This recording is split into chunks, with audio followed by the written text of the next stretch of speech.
Walker Habernack pulled up on the side of the road and reached for the map, sitting in the passenger seat.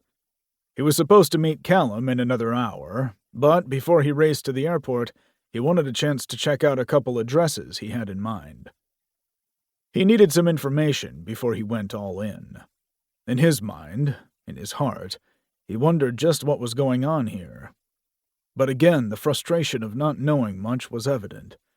He just knew something bad was about to happen.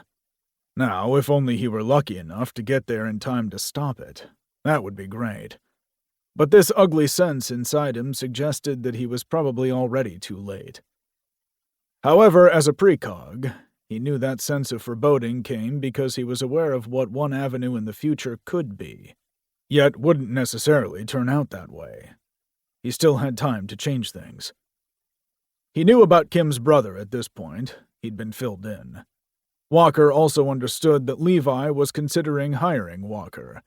It was supposed to be about getting his feet wet with the team, and this was a test job.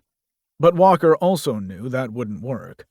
He hadn't told Terk that because whatever was going on, regardless of the bells ringing in his ears, Walker needed to be there. If only he knew why. And, because he didn't know, he was very edgy and short-tempered. He'd connected with Terk, but Terk was not the easiest person to talk to either, by far.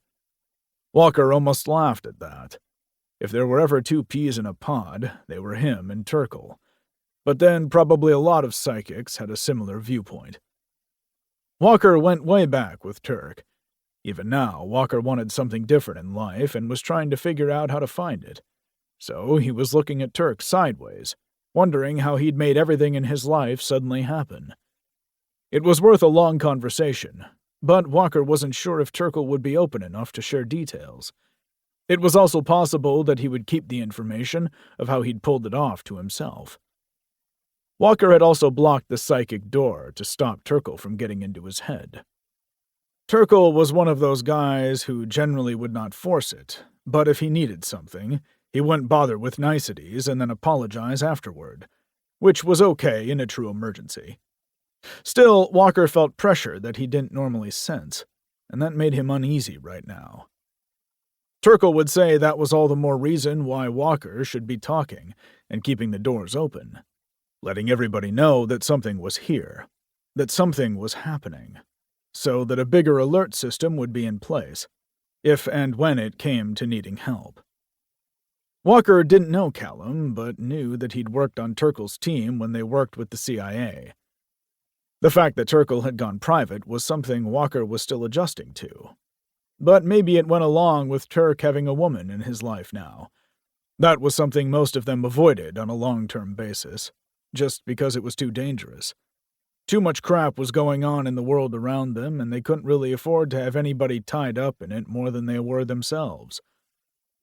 Nobody wanted to deal with the outcome and all that pressure that came from having somebody else to look after, even though in many cases there was just no choice because you were already hooked into the relationship, into the emotions, and it was pretty darn hard to change it.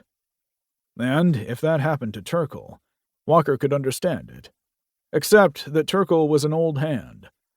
That in itself told Walker that it had to be a very special woman to put Terk on this pathway to have a family.